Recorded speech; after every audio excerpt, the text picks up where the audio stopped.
Hai Sobat Medistra, selamat datang kembali di Health Talk Show dari Rumah Sakit Medistra. Hari ini kita akan membahas tentang gigi anak. Nah, oleh sebab itu kita telah mengundang salah satu pakar gigi anak yang ada di Rumah Sakit Medistra. Hai Dr. Alia. Hai Dr. Michael, Apa hai kabar, Sobat dokter? Medistra. Oke, dokter gimana, apa kabar? Sehat, Dr. Michael selalu. sehat? Sehat selalu. Oke, dokter, mau tanya nih. Anak kecil itu sering giginya tuh hitam, dok. Yes. Itu apa sih, dok? Gigi hitam itu? Gigi hitam itu namanya gigi karies atau gigi berlubang. Sebenarnya awal mulanya itu ada white spot, Dr. Michael. Oke. Jadi ada titik-titik putih di gigi, lalu berkembang menjadi titik-titik coklat. Nah, mama-mama papa kadang-kadang tuh menganggapnya itu karang gigi, bukan lubang. Oke. Nah, lalu setelah coklat dia menghitam. Oke. Dan dibilangnya tuh gigi geripis, mulai dari awal dulu nih. Ketika kita melahirkan, kita mengasihi. ASI itu penting di note bahwa ASI itu ada gulanya, Dr. Michael. ASI ada gulanya ya, dok? Iya. Oke. Walaupun bukan seperti susu formula di mana dia glukosa, tetapi ASI itu tetap ada gulanya, bentuknya sukrosa.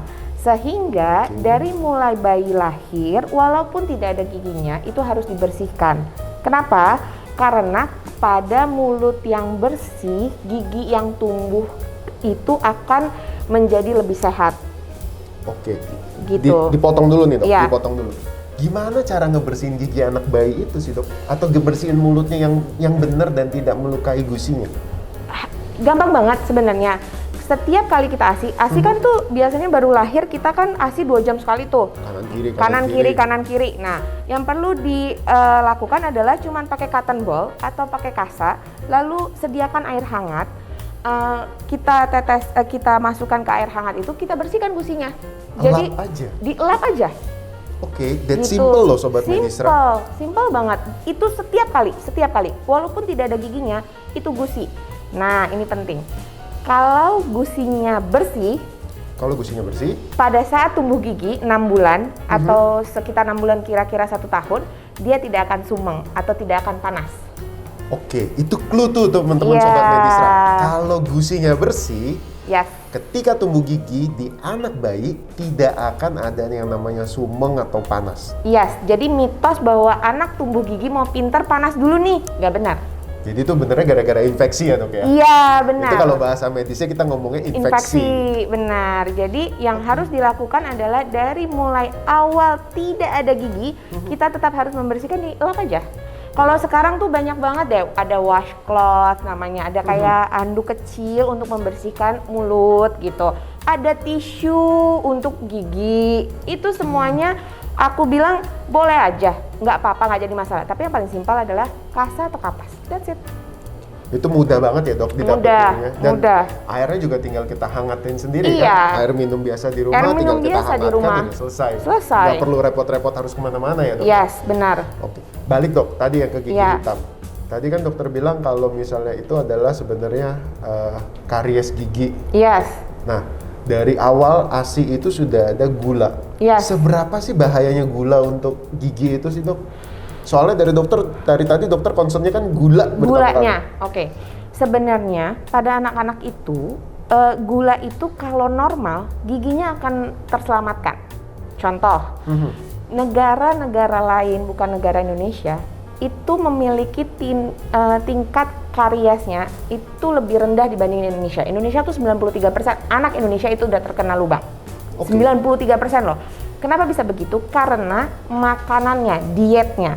Nah, anak-anak itu tend to be suka manis, coklat, permen, benar kan? Bahkan anak-anak kalau sudah 1 tahun ke atas, mereka sudah mengenal yang namanya gula. Tetapi makanan Indonesia itu sop aja itu pakai gula.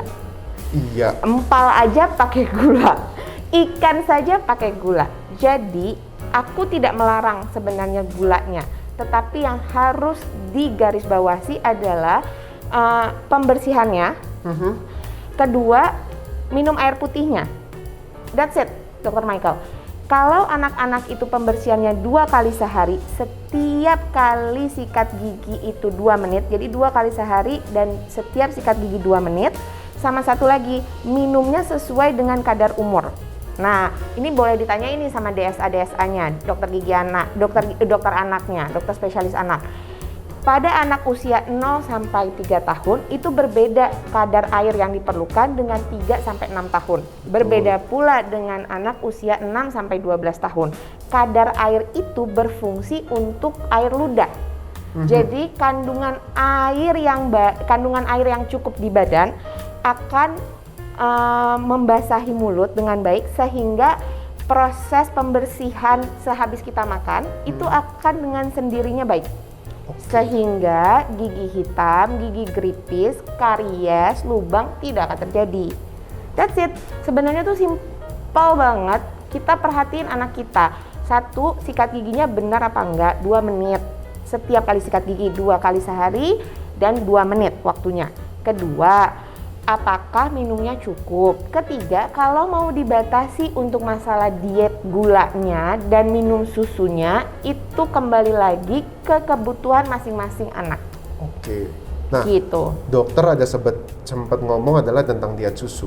Yes. Nah, anak-anak sekarang itu biasanya udah lewat dari 1 tahun, 1,5 tahun tuh biasanya udah lepas dari ASI nih. Yes. Banyak kan udah mulai minum susu formula dan suka nggak suka ngempeng atau ngedot minum pakai botol. Minum pakai botol. Seberapa korelasi dan bahayanya sih minum pakai botol itu dengan gigi yang tadi, gigi geripis atau gigi hitam atau karies gigi? Korelasinya sangat erat. Mereka jadi gini, ada yang namanya ECC, Early Childhood Caries. Ini yang terjadi pada banyak sekali anak Indonesia. Pada 4 gigi atas. Jadi gigi seri atas nih kalau senyum tuh pasti gripis. Nah, itu terjadi karena Dr. Michael mereka minum susu di bawah tidur. Bukan minum susunya nih, minum susu pada saat mereka bangun, setelah minum susu mereka minum air putih, itu tidak akan terjadi lubang. Yang terjadi adalah botol susunya dibawa sampai tidur sehingga pada saat tidur nempel. Nah, gigi bawah tadi yang aku bilang karena terlapisi oleh air ludah, jadi lubangnya lebih semi-semi lah gitu. Tetapi kalau gigi 4 atas karena dia kering dan rata-rata kalau kita tidur kita suka mulutnya terbuka sehingga kekeringan di area depan gigi itu menyebabkan gripis. Nah, dot itu gini, anakku juga dulu pakai dot. Anakku anak susu formula. Tapi anak sufor. It's okay, nggak apa-apa, nggak jadi masalah. Tetapi yang harus diperhatikan setiap kali habis minum susu, apapun susunya, mau itu ASI, mau itu susu formula, mau itu condensed milk yang di karton, itu harus minum air putih. Itu yang pertama. Yang kedua, kalau mau pakai dot, tetapi umur 3 tahun harus berhenti. Kenapa mesti 3 tahun? Karena pembentukan kepala kita itu setelah 3 tahun dia tidak akan balik dengan sendirinya. Sebelum 3 tahun kalau dia pakai empeng atau dotnya hebat sekali nih, dalam waktu sehari katakanlah 24 jam, dia pakai dot 12 jam gitu. Nah, atau pakai empengnya 12 jam, dia giginya lama-lama akan maju. Yang namanya gigi ginong, gigi maju gitu, gigi atasnya gitu agak maju. Tetapi kalau kita berhentiin sebelum 3 tahun, gigi yang maju tersebut akan dengan sendirinya terkoreksi. Itu pasti. Tetapi kalau setelah 3 tahun kita tetap memperbolehkan anak kita dengan alasan nggak bisa tidur dok, nggak bisa ini, nggak bisa itu, akhirnya giginya akan tetap maju. Nah, ini nanti mengakibatkan gigi tetapnya di usia 6 tahun akan maju terus. Sehingga mama, papa, sobat Medistra, kita harus perhatikan sekali kebutuhannya untuk apa nih, untuk menenangkan. Kalau misalnya empeng, Dr. Michael, aku selalu bilang sama pasienku kalau empeng itu bisa kok digantiin nama yang lain. Kita gantilah, kita alihkan karena mereka hanya mencari perhatian ketika tidur, ya kan? Betul. Itu bad habit atau kebiasaan buruk. Nah, kalau susu botol, kalau untuk anak-anak mungkin yang mengejar berat badan, ya nggak usah sambil tidur, nggak usah sampai tidur gitu. Jadi mereka minum susu ketika mereka bangun, habis minum susu ya mesti minum air putih gitu. Nah, dari tadi kita udah ngomong ya dok, penyebabnya. Nah, kalau amit-amit udah terjadi gimana yang harus kita lakukan? Nah, udah jadi gigi hitam-hitam tuh, atau udah ada putih-putihnya tuh. Nah, yang harus dilakukan adalah memang ke dokter gigi anak. Kenapa? Jadi sedini mungkin kita harus memeriksakan anak kita ke dokter gigi anak. Dari mulai berapa tahun? Sebenarnya dari mulai gigi pertama muncul. Apa sih yang dilakuin nanti? Kan pasti anaknya bayi nih, giginya baru sedikit. Yang dilakukan adalah mendapatkan perhatian yang lebih, bagaimana caranya untuk membersihkan gigi, untuk mencegah. Lalu apa yang terjadi kalau sudah terjadi gigi lubang? Yang harus dilakukan adalah mempertahankan selama mungkin. Jangan dicabut, udahlah ntar gigi susu ini, nanti gigi tetap juga tumbuh lagi gitu. Kualitas gigi tetap itu ditentukan dari kualitas gigi susu. Kalau kualitas gigi susunya sudah buruk, sudah pasti kualitas gigi tetapnya akan buruk. Sehingga gampang terjadi lubang juga pada gigi tetap. Itu yang kita nggak mau, itu yang kita hindari banget. Oke. Gitu. Nah, tandanya teman-teman Sobat Medistra jangan ragu kalau mempunyai anak usianya di bawah berapa tahun dokter? Yang wilayahnya dokter? 3 tahun lah mulai dibawa untuk diperiksakan giginya. Dari 1 tahun kita ngobrol-ngobrol, main-main gitu. Jangan ragu untuk bawa ke dokter gigi anak dan biasakan dari kecil. Karena seringkali, ini fair-fairan ya dok, pengalaman kita sama-sama, ke dokter gigi itu takut. Iya. Ke dokter gigi itu menyeramkan, mengerikan. Iya. Nah, mulailah kita biasakan dari sedini mungkin ke dokter gigi, biar kita tidak takut ke dokter gigi. Karena perawatan gigi itu paling simpel, bau mulut aja bisa hilang cuma gara-gara kita rutin ke dokter gigi. Iya, benar. Karena benar, kita Dr. tahu Michael. penyebab-penyebabnya atau masalahnya ya dok ya. Yes, benar. Oke. Nah dok, kalau misalkan tadi di anak karies tersebut, kalau kita bilang gigi berlubang lah istilahnya, ditambal juga nggak sih dok kayak orang dewasa? Ditambal. Jadi kita pertahankan selama mungkin. Pokoknya kalau dokter gigi anak itu selalu kita mempertahankan sebisa mungkin. Selama mungkin kita pertahankan sampai usia tanggalnya. Contoh, usia gigi depan itu tanggalnya sekitar roundly 5-7 tahun. Gigi depan atas, gigi depan bawah.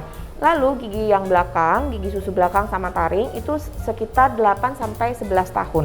Itu kita pertahankan sesuai dengan memang aturannya. Nah, kalau sudah bolong ya kita tambal gitu. Kita lakukan, kalaupun sudah terjadi misalnya ada tuh bisul, dok anak saya suka bisul gitu, anak saya suka bengkak giginya gitu. Apa yang harus dilakukan? Rawat syaraf seperti orang dewasa.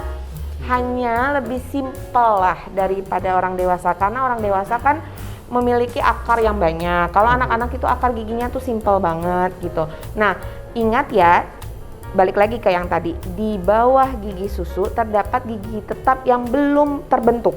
Jadi masih bentuknya bola-bola kecil. Bayangkan kalau bola-bola itu yang baru mau terbentuk, diisi oleh nanah, kotoran, dan darah kotor. Akhirnya gigi tetapnya tidak ada kualitas yang baik. Gitu. Ketemu sama dokter gigi anak itu cuma 3 kali setahun. 3 kali setahun. Untuk apa sih? Hanya untuk fluoridasi. Sayangnya di Indonesia ini belum ada sistem fluoridasi yang baik, Dr. Michael. Sehingga kalau dokter gigi dewasa itu biasanya 2 kali setahun ketemu untuk scaling, bersihin karang gigi. Kalau dokter gigi anak itu hanya 3 kali setahun. Oke. Nah, kalau seperti itu biasanya waktu-waktu yang tepat tuh gimana ngebaginya nih dok untuk 3 kali setahunnya? Rata sih biasanya. Rata ya dok? Biasanya kalau misalnya pertama kali orang tua itu datang ketika ada masalah. Kalau giginya baik-baik saja, mereka tidak ada datang ke dokter gigi. Karena takut tadi dok. Yes. Nah, ketika ada masalah datang, tapi mereka jadi terbiasa tuh. Lalu aku jadwalkan harus mau 4 bulan sekali untuk datang kembali. 4 bulan sekali datang kembali. Kenapa? Itu kita berikan pemikiran gini, ini investasi jangka panjang, Dr. Michael, karena kita pakai gigi ini sampai usia 60-70 tahun. Betul. Kita nggak mau pakai crown, kita nggak mau pakai yang lain-lain, kita mau pakai gigi kita sendiri. Nah, caranya adalah dari mulai kecil nih, kita biasakan untuk investasi. Investasinya apa? Gampang banget, pencegahannya itu pakai fluoridasi, that's it. Fluoridasinya itu berbeda dengan fluoridasi yang ada di odol. Fluoride yang ada di odol itu baik dan harus dipakai, tetapi fluoridasi yang dari dokter gigi merupakan investasi jangka panjang. Aku selalu bilang, investasi jangka panjang kita kepada anak kita yang terbaik haruslah diberikan 3 kali setahun. Oke, jadi Sobat Medistra, siapapun yang mau punya investasi buat anaknya yang jangka panjang, jangan lupa salah satu investasinya adalah gigi kita. Karena jujur, dari gigi itu cermin semuanya juga ya dok ya? Jendela untuk organ dalam dong. Betul. Lewat gigi dong, gitu. Kalau kita makan ya masuknya kan lewat mulut kan. gitu. Gigi bukan sesimpel hanya penghias mulut ya dok? Bukan. Gigi juga adalah organ pencernaan kita ya dok ya? Iya. Karena dari awal dia mulai mencerna untuk mengunyah, membuat itu jadi halus. Benar. Untuk bantu juga pencernaan kita yang di dalam ya dok? Iya, lalu kalau misalnya ke dokter penyakit dalam, selalu yang diperiksa coba buka mulutnya, ya kan dok? Betul.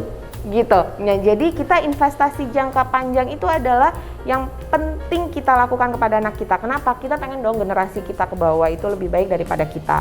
Kalau mama papahnya lubang giginya, ya nggak apa-apa. Nanti kita bisa, anak kita tuh kita berikan investasi, dan itu cuman gampang banget, cuman memakai fluoridasi yang tidak sakit. Anak-anak akan jauh lebih rileks, jauh lebih terbiasa, nggak takut ke dokter gigi. Oh, ke tante dokter tuh nggak apa-apa, ke om dokter tuh nggak apa-apa kok, cuman digituin doang. Kenapa mama papa takut gitu biasanya? Oke. Gitu. Oke. Dok, Yes. tandanya selama perawatan gigi di anak atau selama kunjungan gigi di anak, semenakutkan atau semengerikan yang dewasa nggak sih dok? Dalam arti scaling juga ada nggak sih dok? Bor juga pakai nggak sih dok? Sebenarnya scaling pakai, bor juga dalam kasus-kasus tertentu pakai. Tetapi ini garis bawahnya, apa yang kita alat-alat gigi dokter gigi anak itu sedikit berbeda dengan dokter gigi dewasa. Sehingga ngilu-ngilunya itu kita minimalkan banget gitu. Nggak boleh sakit gitu. Painless dentistry namanya. Tidak boleh ada rasa sakit luar biasa pada anak. Kenapa? Karena trauma. Anak-anak itu kalau nangis, nih biasanya kalau pasien pertama kali datang ke aku nangis, aku selalu bilang sama mama papa, don't worry, nggak apa-apa. Karena apa yang aku lakukan tidak akan menyakiti anak. Jadi dia tidak akan trauma. Tetapi kalau kita melakukan sesuatu yang menyakitkan ke anak, dia akan menjadi trauma dong. Nah, Betul. makanya itu alat-alat yang digunakan oleh dokter gigi anak ya slightly different lah dengan dokter gigi dewasa. Cara kita mempelajari psikologi anak di bawah 4 tahun dengan di atas 4 tahun pasti berbeda. Anak remaja yang sudah sikat gigi padahal mereka udah bisa nih sikat giginya, motoriknya bagus, tapi lebih buruk kebersihan mulutnya dibandingkan dengan anak-anak yang usia 8-12 tahun. Kenapa? Karena mereka punya psikologi yang gue tahu, udah deh mama papa udah gitu. Jadi kalau mereka ke tante dokter atau ke dokter gigi, mama papanya pasti akan bisikin, tolong dong dok itu dibilangin mama nggak mau sikat giginya 2 detik bukan 2 menit, ya kan?